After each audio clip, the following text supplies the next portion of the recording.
Bom, gente, boa noite a todos. Muita alegria que nós recebemos a todos aqui nessa noite de segunda-feira. Hoje, a nossa última palestra do ano. Tá? Então, a primeira coisa que a gente pede, como de praxe, para que nós desliguemos os celulares. Tá? Não é capricho, não é zelo, mas é que tá, os celulares ligados, as pessoas também podem estar se desconcentrando do nosso trabalho aqui hoje. E também é uma egrégora espiritual que provoca uma interferência. Então a gente pede humildemente, educadamente, para que a gente desligue os celulares, que nesse momento agora possamos nos sintonizar com o trabalho a ser ministrado aqui na casa na noite de hoje. Tá? Então, primeiramente, a gente começa, como sempre, que a gente possa se sentar relaxado, confortavelmente, elevar o nosso pensamento ao alto, elevar o nosso pensamento junto com a espiritualidade superior, na qual a Sônia vai fazer a nossa meditação, para que a gente possa se preparar para o trabalho, se preparar para a semana também, né? Trazer o nosso equilíbrio. Nesse momento agora, nós vamos chamar a Rosa para fazer a leitura inicial do nosso trabalho de hoje. Bem-vinda. Obrigada. Eu estava refletindo ali para saber qual a mensagem que saiu para a gente e o ano recomeça. E essa mensagem é realmente linda. Não é um ano novo que vai modificar qualquer coisa em nossa vida. Os anos são feitos de dias iguais. O que os torna diferentes é o nosso comportamento perante a vida, a nossa transformação interior. Portanto, não se engane com fogos de artifícios e o borbulhar do champanhe. Nada muda se não nos transformarmos, nos abrirmos para o amor incondicional. Só com ele será possível a real transformação. Enquanto nos fixarmos na matéria e esquecermos de que nosso espírito, a nossa essência, é que é eterna, e é com ele que teremos que conviver sem máscaras, sem hipocrisia, nos desnudando para toda a eternidade, vamos nos enganando com o simples mudar de um número, uma simples comemoração. Mas comemorar o quê? Se não nos transformamos e não conseguimos ter olhos para ver que o novo tem que vir de dentro e que devemos deixar o homem velho partir para a construção do homem novo. Tenhamos consciência e vamos começar de hoje a escrever uma nova história, onde o amor, a gratidão, o perdão e principalmente uma nova consciência para com o planeta, que nos acolheu como uma mãe acolhe o seu filho, e nós o maltratamos, matando suas belezas e riquezas naturais. E ele, como se agonizando, nos pede socorro, e nós, como feras selvagens, continuamos a devorá-lo. Nossa digestão ficará muito difícil se não tivermos a água cristalina e o ar purificado de que tanto necessitamos. Transformem-se. Boa noite, assim seja. Nesse momento agora, nós vamos entrar com a nossa prece inicial. Elevemos nossos pensamentos à espiritualidade superior. Senhor Deus, nosso Pai, Jesus, divino e amado Mestre, cá estamos em mais uma noite de estudos, de trabalhos, de palestras realizadas na casa.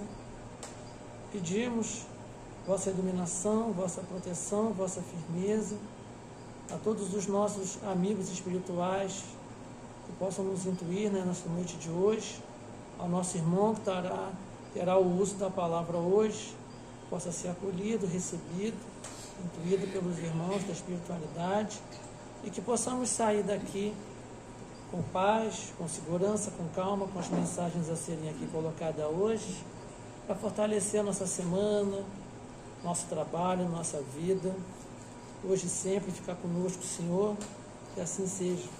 Graças a Deus. Então, a palestra da noite de hoje, o nosso irmão Júlio Flores, com o tema é Natal. Seja bem-vindo, Júlio. Boa noite. É uma alegria estar aqui mais uma vez para apresentar um estudo, né?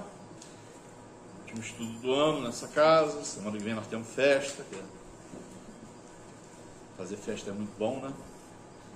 E a gente vai falar. Todo Natal tem um negócio dos memes, né? E eu acho muito interessante que tem duas coisas que sofrem muito. Uma é a uva passa. E eu não tenho nada contra a uva passa. Pode colocar onde quiser que eu estou dentro. Né? E a outra é a Simone. Pobre da Simone. O pessoal né, zoa muito ela. E eu sei por causa de quê? Quer dizer, eu imagino que eu saia. Porque quando ela canta aquela musiquinha, então é Natal, a segunda frase diz o que você fez. Aí eu acho que é o que deixa o pessoal zangado. Mas não é para se preocupar com isso, porque nós fizemos muita coisa boa esse ano. Muita coisa boa. Só que nós estamos distraídos. Né? Nós somos distraídos por um sistema que a gente não deixa a gente perceber. Nem o que a gente faz, muito menos o que os outros fazem. Então, nós temos que só prestar um pouquinho de atenção.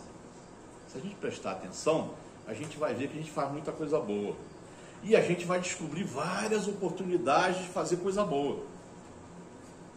E quando chegar o Natal, não vamos ficar com aquela culpa, sabe? De que está doando, está ajudando, está comprando indulgência. Não está, não. Não está comprando indulgência para poder se resfatelar sem dor na consciência, né? Não. É porque o espírito de Natal, o espírito do aniversariante está aí, está no ar. E a gente está mais sensível. Por quê? Porque nós estamos prestando atenção. Então tudo é uma questão de prestar atenção. Se a gente prestar atenção, nós vamos fazer mais do que já fazemos, e a gente faz muito. Tá? E a gente vai estar atento para as oportunidades de fazer mais. Então nós vamos trabalhar um pouquinho esse assunto, que é para lembrar um pouquinho para a gente nesse período o que Jesus queria da gente, e para que a gente tentar levar esse espírito que surge no final do ano, né, da confraternização, da boa vontade, da tolerância, né? Afinal de contas as famílias se reúnem, então a gente tem que ter tolerância, né? Aquele cunhado chato, aquelas coisas, né? Então a gente tem que ter uma tolerância, né? E a gente consegue exercer nesse período natalino, a gente fica mais acessível, mais benevolente. Vamos falar de benevolência aqui. Então, a ideia é trazer esses pensamentos que eles sirvam durante o ano. Né? E nós que somos pessoas que vêm aqui toda segunda-feira, né, que procura fazer oração, que procura se cuidar, claro que nós estamos mais preparados para absorver esses ensinamentos e que a gente possa repercutir isso no nosso dia a dia, na nossa família principalmente. O primeiro lugar que a gente tem que tratar bem, cuidar com carinho e zelo é a nossa família. E os nossos companheiros de trabalho, a nossa comunidade, a nossa vizinhança, né? E a gente tem que estar alerta para isso. Não é difícil, porque nós já temos o princípio básico, que é o desejo de ser boas pessoas. É só prestar atenção que a gente consegue, né? Lá nos tempos de Jesus, os doutores da lei, que eram os que achavam que conheciam, que tinham contato direto com Deus e que sabiam a lei, né? Eles questionam Jesus sobre qual é o maior mandamento da lei, né? E Jesus responde: amarás o Senhor, seu Deus, de todo o seu coração, de toda a sua alma, de todo o seu espírito. Esse é o maior e o primeiro mandamento. E eis o segundo, que é semelhante ao primeiro: amarás teu próximo como a ti mesmo. Toda a lei e os profetas estão contidos nesses dois mandamentos. Olha como é que Jesus traz toda uma orientação moral, ética, em duas frases, né? Então está aí, o alerta está aí e a oportunidade está aí. Todas as leis, toda a lei e os profetas estão contidos nesses dois mandamentos. Então, caridade e humildade, esse é, portanto, o único caminho daquilo que a gente começou a chamar de salvação. Né? E que nós espíritas sabemos que não funciona muito assim. Né? A gente tem que construir o nosso processo evolutivo para que a gente evolua. Não é salvação, é construção. Né? Então, não se pode amar verdadeiramente a Deus sem amar ao próximo. Né? E nem amar ao próximo sem amar a Deus. Portanto, tudo que se faz contra o próximo é feito contra Deus. É importante que a gente tenha atenção para isso. Na questão 873 do Livro dos Espíritos, Kardec pergunta: o sentimento de justiça é natural ou resulta de ideias adquiridas? Os Espíritos respondem: é de tal modo natural que vos revoltais ao pensamento de uma injustiça. Quem aqui não se incomoda com uma injustiça? O progresso moral desenvolve, sem dúvida, esse tipo de sentimento, o da indignação. Nós vamos poder perder a nossa capacidade de se indignar. Então, o progresso moral, ele desenvolve esse sentimento, mas ele não dá. Ele está no coração do homem, porque Deus colocou esse sentimento em nós, em todos, inclusive naqueles que ainda não acharam o caminho. E quando Kardec pergunta onde está Deus, os Espíritos respondem: dentro de cada um. É um princípio. Com o tempo, ele vai descobrir esse Deus. Cada um de nós vai descobrir o Deus que está dentro de nós. Jesus disse para Pedro: sois pedra, e sobre essa pedra eu edifico a minha igreja. Ele deixou claro, a igreja de Cristo estava no peito de Pedro. Pedro ia dar continuidade às mensagens, aos trabalhos de Jesus. Não precisa de uma igreja, não precisa de um templo suntuoso, não precisa de nada disso. Deus está dentro de nós. É uma chama que precisa ser alimentada. Então, esse progresso moral, ele é democrático. Então, é muito frequente você encontrar entre pessoas mais simples noções mais exatas de justiça do que entre as pessoas que têm muito saber, né? Esse saber de conhecimento, né? Então, a lei de justiça e caridade, de amor e caridade, é a principal característica do verdadeiro homem de bem.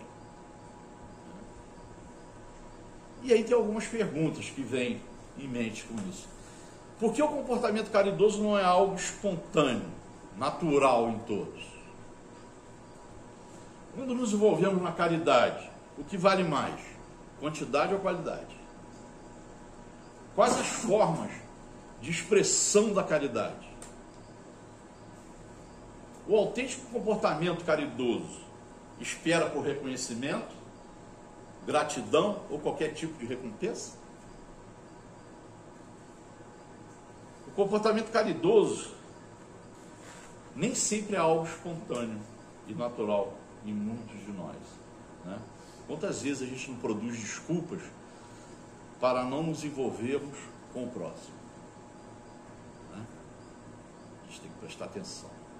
Muitas vezes doamos coisas ou favorecemos criaturas a fim de proporcionar a nós, né, temporariamente, uma sensação de bem-estar, né, de poder íntimo ou de vaidade pessoal.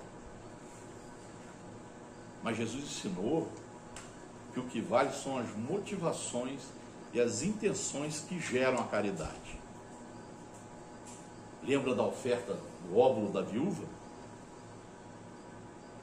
Jesus está lá no templo e as pessoas vêm com as suas oferendas, com as suas ofertas, e a viúva coloca uma moedinha mínima, um centavo de denar lá e Jesus diz para os seus discípulos: de todos ela foi quem mais doou. Então, para muitos, a caridade consiste em doar aquilo que não lhes tem mais utilidade, acreditando que esse gesto seja suficiente para dizer que eles são caridosos, né? E aí, nós aqui passamos por isso o ano inteiro, né? Eu também sou voluntário no trabalho com o abrigo, e as pessoas têm o descaramento de doar coisas velhas, desgastada, sapato sem salto, suja, você abrir sacola tem barata. Sabe? É uma constante, não estou falando nada, é uma constante, sabe? E a pessoa que doa de coração, ela traz a roupa de qualidade, ou o calçado de qualidade, lavado, passado, sabe? Então essa caridade de despachar o que está te incomodando em casa, isso não vale de nada. Sabe? Você tem que pedir a caçamba da prefeitura e colocar lá. Entretanto, a caridade é uma disposição íntima, ativa, é dinâmica, né? E ela se manifesta de várias formas. Vamos falar das coisas boas, né?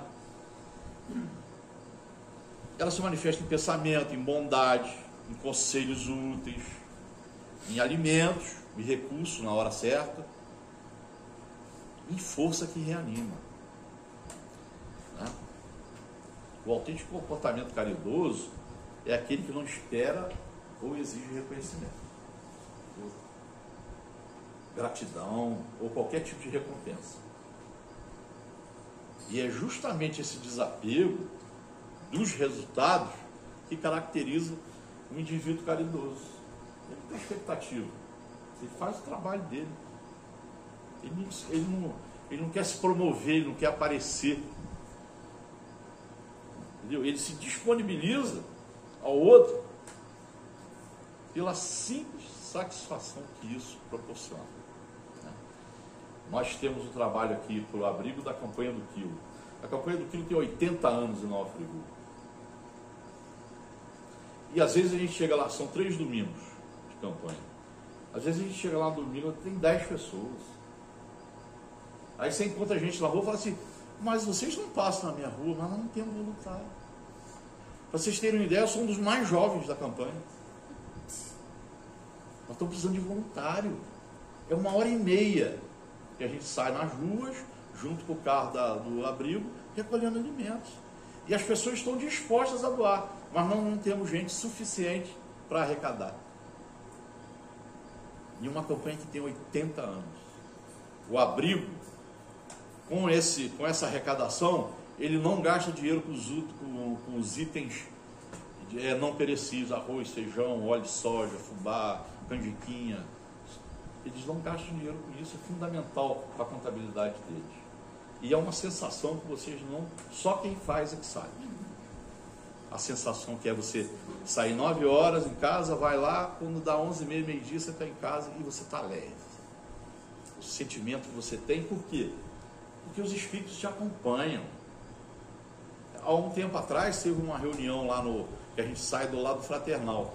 E uma médium vidente passou pelo grupo que estava reunido, se preparando para sair, e estava num grupo de estudo lá, e ela lá, depois na reunião, disse que tinha uma egrégora toda do lado daqueles trabalhadores da campanha do clube.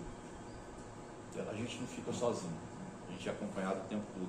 E todas as vezes que a gente se propõe a fazer coisas boas, os espíritos estão do nosso lado. Eles também ganham muito com isso. E eles nos fortalecem, nos orientam, nos assistem. Entendeu? E a gente vai tendo provas dessa relação do mundo dos encarnados com o mundo dos desencarnados. Quando a gente parte para a caridade, para esse trabalho de caridade. A caridade pressupõe necessariamente convívio. O ser humano tem que viver em comunidade para evoluir. Você só evolui em comunidade. Sozinho, se isolar, virar ermitão, não vai evoluir, vai estagnar. Então, faz parte da caridade a criatura ser integrada ao meio social em que se encontra. Por isso que nós temos que estar muito atentos para as pessoas que chegam na casa espírita, para as pessoas que chegam no emprego, São os trabalhadores da última hora, nós temos que estar de braços abertos para eles. E depois nós vamos falar de benevolência, de tolerância, de perdão, né? Então, para o Espiritismo, as doações de natureza natural, elas são muito importantes, mas representa a caridade em suas primeiras manifestações. Com o Espiritismo, a caridade abraça outros aspectos, ampliando as possibilidades. Se a gente prestar atenção, a gente tem oportunidade para ser caridoso 24 horas por dia. Na questão 886, Kardec pergunta para os espíritos qual o verdadeiro sentido da palavra caridade, como entendia Jesus. E os espíritos superiores respondem: agora vamos nós. Benevolência para com todos, indulgência para com as imperfeições alheias e perdão das ofensas. Difícil, né? Difícil. A caridade, segundo Jesus, não está restrito à esmola. Ela abrange as relações que nós temos com os nossos semelhantes, quer sejam nossos inferiores, nossos iguais ou superiores. Vou falar um pouquinho dessas três virtudes. Ser benevolente é ter boa vontade com os outros, é se deixar guiar pela amabilidade, pela generosidade, pela solidariedade. Todos esses termos são muito caros a Kardec. Kardec faz um ensaio que está no livro Obras Póstumas, quem quiser ir lá consultar, sobre igualdade, fraternidade e liberdade. E ele diz que sem esses princípios, nenhuma sociedade vai ser justa. Kardec fala, está lá em Obras Póstumas. Joana de Ângeles diz, ela define a benevolência como um sentimento de profundo amor pelo seu próximo e de compreensão pelos seus atos.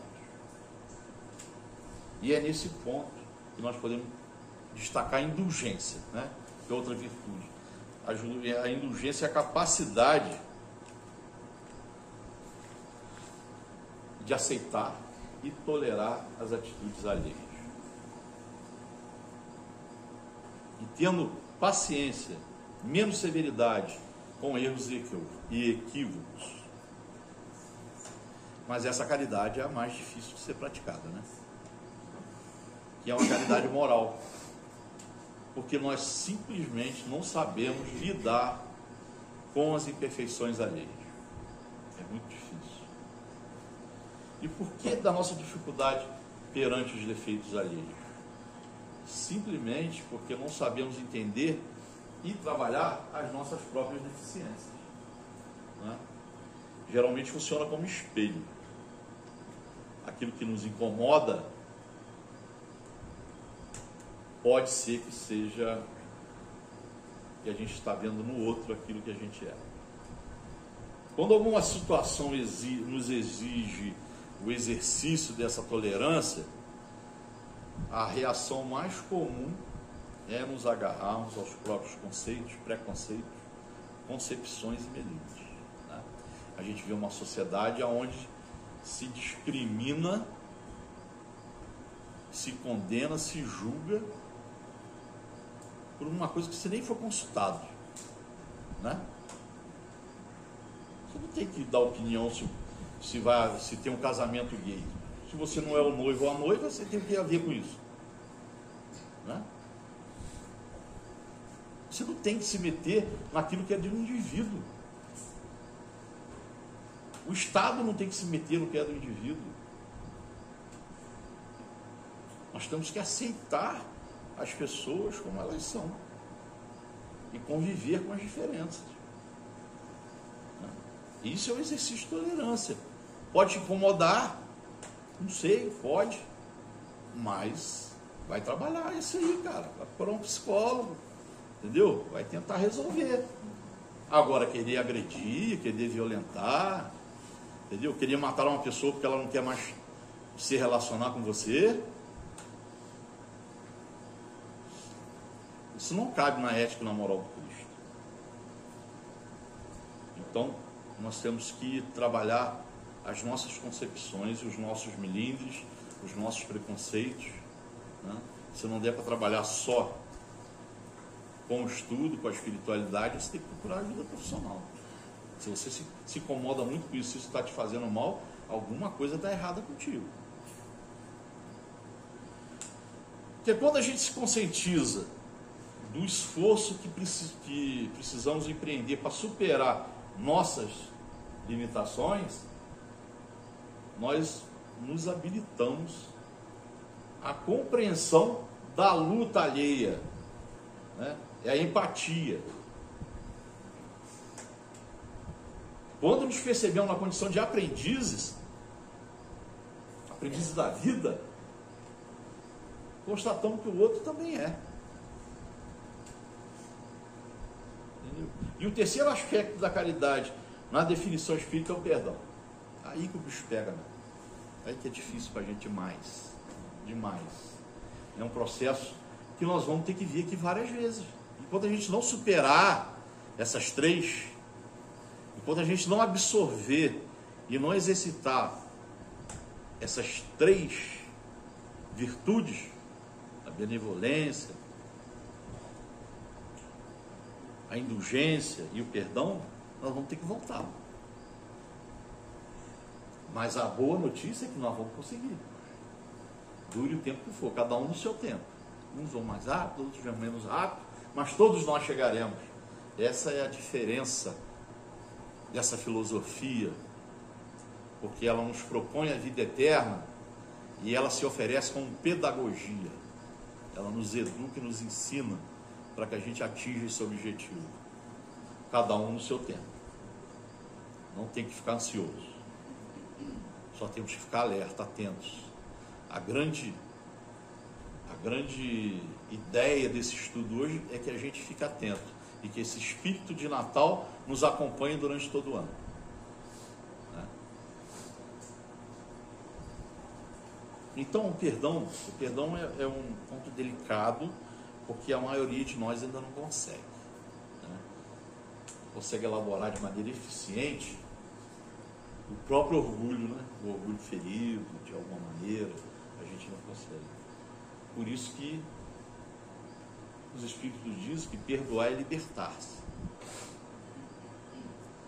Ou seja, desvincular-se da raiva, dos ressentimentos que mentalmente nos prendem ao outro, porque acaba prendendo, prende a gente ao outro. Esse sentimento de ódio, esse sentimento de rejeição. Então, como acreditar na caridade carregando mágoa no coração? Né? Não pode, a gente não tem que ficar, perdoar não é você ficar amigo e conviver no dia a dia com o inimigo, não. Perdoar é você se libertar desse sentimento ruim que você tem pelo outro. Né? Então é um exercício pessoal,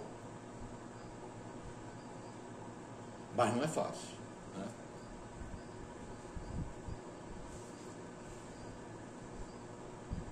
É mais comum a gente atuar em algum tipo de assistência social, ajudar, colaborar, mas não conseguir relevar uma ofensa recebida. A gente é do bem, a gente quer fazer o bem, mas nós não conseguimos nos livrar desse sentimento. Então a caridade do perdão é uma atitude que posiciona a pessoa que assim se comporta acima da média da sociedade. Né? A Joana de Ângeles diz que o perdão é o auge das conquistas íntimas que afasta o ser das próprias imperfeições, porque se dá conta do quanto necessita ser perdoado naquilo que se refere às próprias fraquezas e delitos que tem cometido.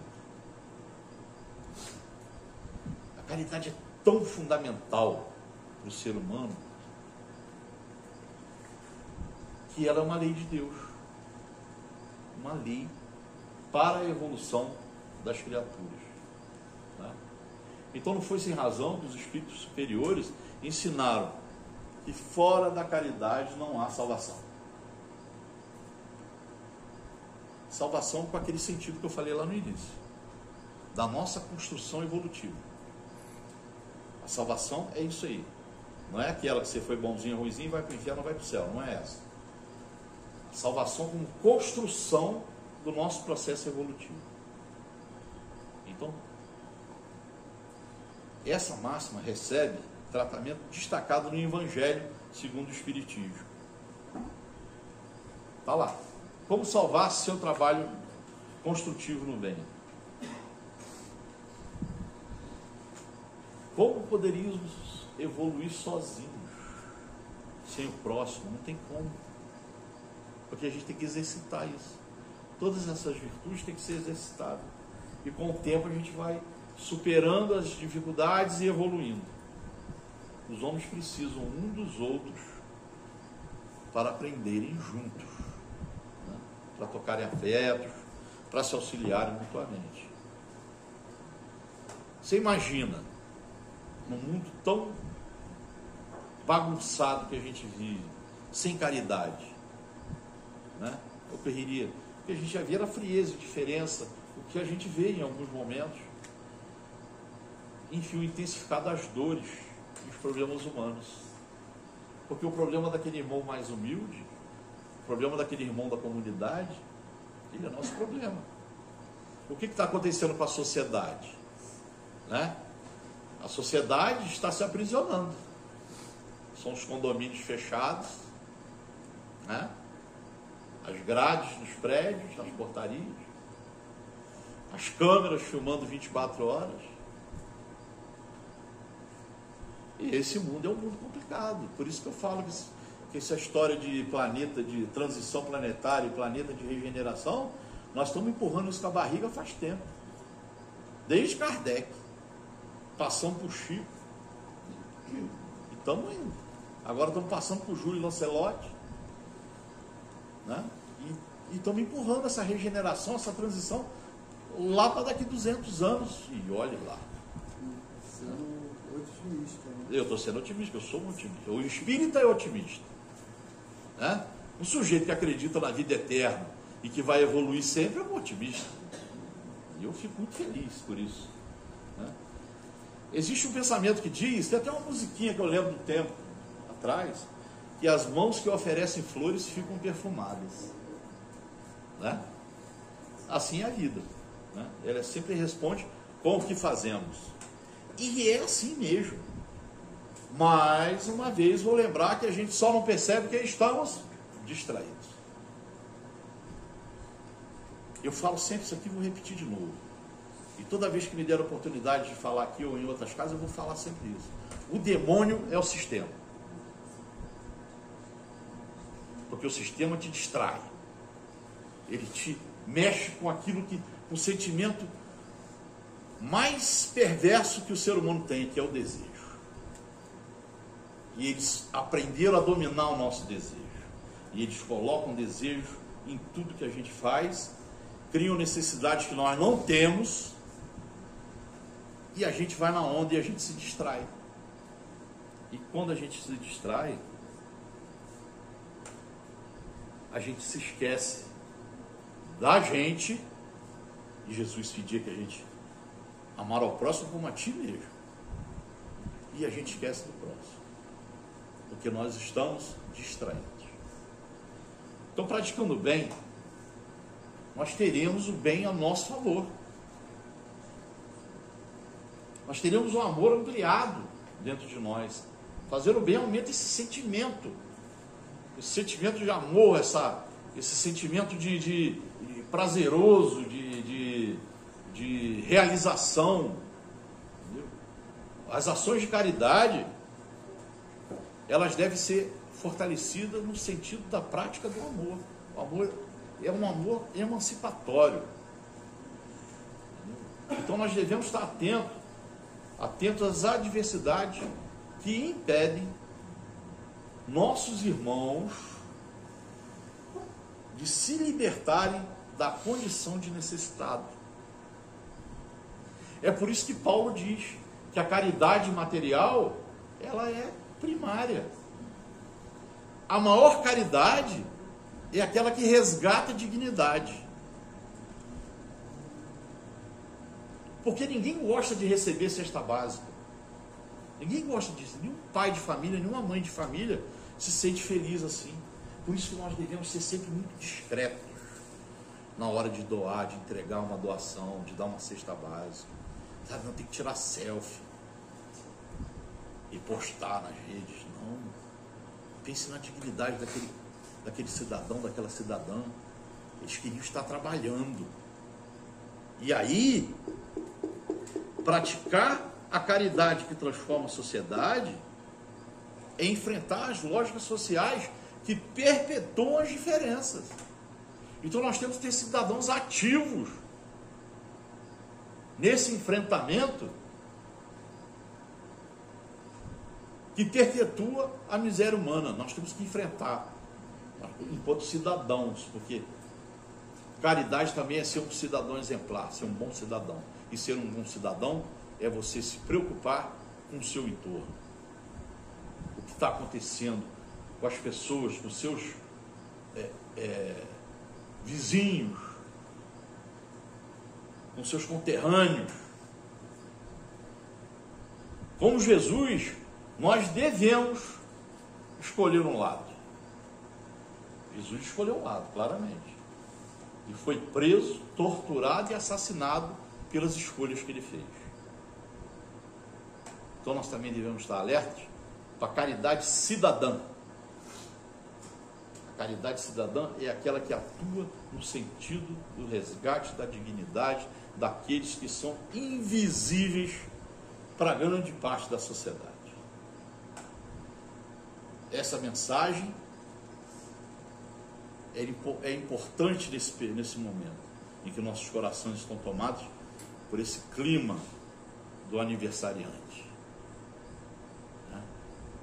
Então nós temos que aproveitar esse momento, porque esse momento é de terra fértil para a caridade, para o sentimento de amor ao próximo. Então nós devemos regar essa semente, alimentá-la para que ela cresça e floresça. E que nós possamos ter mais um ano em que, ao chegar em dezembro, a gente possa comemorar mais uma vez que fomos bem em mais um ano. Por quê? Porque nós estivemos atentos, que nós tentamos não deixar que o sistema nos distraísse, o demônio do sistema nos distraísse. Que nós cheguemos ao próximo final do ano com o sentimento de que evoluí mais um pouquinho, porque eu melhorei. Eu fiquei mais atento, eu prestei atenção no que eu faço de bem e do bem que eu recebo. Santo Agostinho dizia, e é uma coisa que eu gosto de falar sempre também, que todos nós devíamos, ao final do dia, fazer uma avaliação do dia que passou. Vendo o que fizemos de ruim, o que fizemos de bom, ou se nada fizemos. E essa reflexão, ela é importante, porque ela nos dá uma perspectiva de um dia melhor, quando você levantar. Então, é uma boa ideia de Santo Agostinho. E para encerrar esse ano de palestras aqui do GEL, que me abre espaço sempre, eu queria ler uma poesia. Eu gosto muito de poesia, então eu queria ler uma poesia do Braulio Bessa, que todo mundo conhece, que diz: que você nesse Natal entenda o real sentido da data em que veio ao mundo um homem bom, destemido, e que o dono da festa não possa ser esquecido. Vindo lá do Polo Norte, num trenó cheio de luz, Papai Noel é lembrado muito mais que Jesus. Ó balanço incoerente, onde um saco de presente pesa mais que uma cruz. Sei que dar presente é bom, mas bom mesmo é ser presente, ser amigo, ser parceiro, ser o abraço mais quente, permitir que nossos olhos não enxerguem só a gente. Que você, nesse momento, faça uma reflexão, independente da crença, da fé, de religião, pratique o bem sem parar, pois não adianta orar se não existe ação.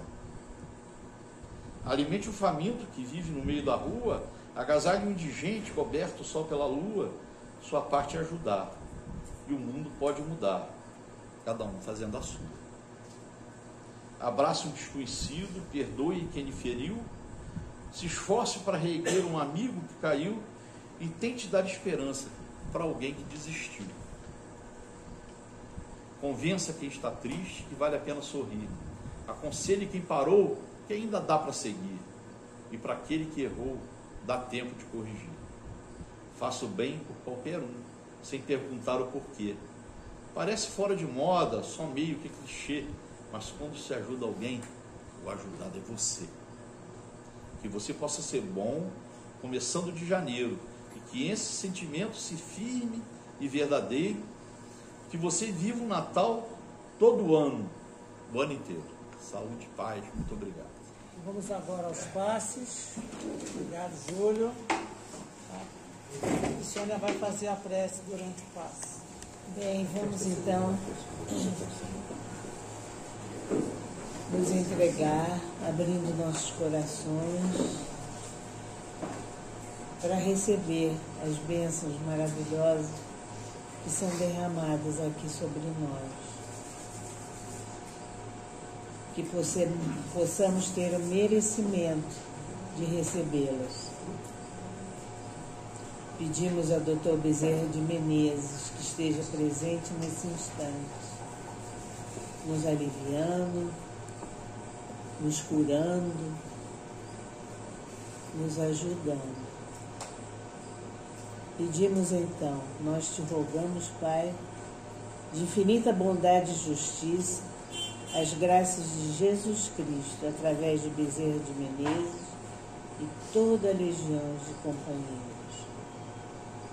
Que eles nos assistam, Senhor, consolando os aflitos, curando aqueles que se tornem merecedores, confortando os que tiverem suas provas e expiações a passar, esclarecendo aos que desejarem conhecer a verdade e assistindo a todos quantos apelam ao teu infinito amor.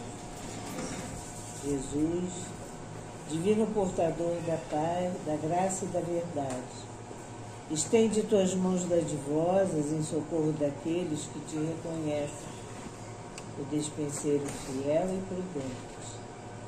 Faze o divino modelo através de tuas legiões consoladoras, de teus santos espíritos, a fim de que a fé se eleve, a esperança aumente, a bondade se expanda e o amor triunfe sobre todas as coisas. Bezerra de Menezes, apóstolo do bem e da paz, amigo dos humildes e dos enfermos, movimenta tuas falanges amigas em benefício daqueles que sofrem, sejam males físicos ou espirituais. Santos Espíritos, dignos obreiros do Senhor, derramai as graças e as curas sobre a humanidade sofredora, a fim de que as criaturas se tornem amigas da paz e do conhecimento, da harmonia e do perdão, semeando pelo mundo os divinos exemplos de Jesus Cristo. Que assim seja, graças a Deus.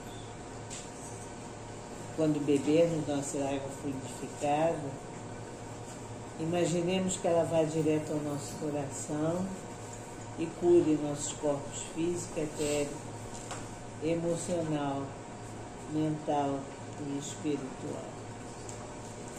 Que assim seja, graças a Deus. Terminados os passos, então vamos para a nossa prece final. Senhor Deus, agradecemos por mais um ano de trabalhos realizados aqui na casa, sabendo que o trabalho é incessante, o trabalho continua, e viemos agradecer por esse convívio e também agradecer aos nossos amigos espirituais presentes em nossa jornada diária e que possam nos intuir, nos iluminar, nos abençoar, para que nós possamos ter um final de ano em paz e um início de ano renovados no nosso trabalho, no trabalho na casa, no trabalho do nosso dia a dia, para que possamos caminhar juntos na missão de paz e amor que o Mestre Jesus nos ensinou. Fica conosco, Senhor, que assim seja, graças a Deus. Então, antes da gente encerrar, tá, nós queremos convidar a todos para segunda-feira, né, 7 horas, né, 7 horas, no qual nós estaremos aqui, como é de praxe, fazendo uma nossa confraternização. Então todos estão convidados, aí quem puder trazer um pratinho de doce, de salgadinho, um refrigerante, tá? É bem-vindo. Quem não puder também trazer, é bem-vindo também do mesmo jeito, tá bom? E que a gente possa ter esse momento nosso aqui de confraternizar, de agradecer, de se abraçar e seguir em frente, tá bom? E também a todos aqueles que ajudaram na confecção das cestas de Natal, a imensa gratidão da casa, a imensa gratidão da espiritualidade, tá? E vida que segue. Uma boa noite a todos e até segunda-feira.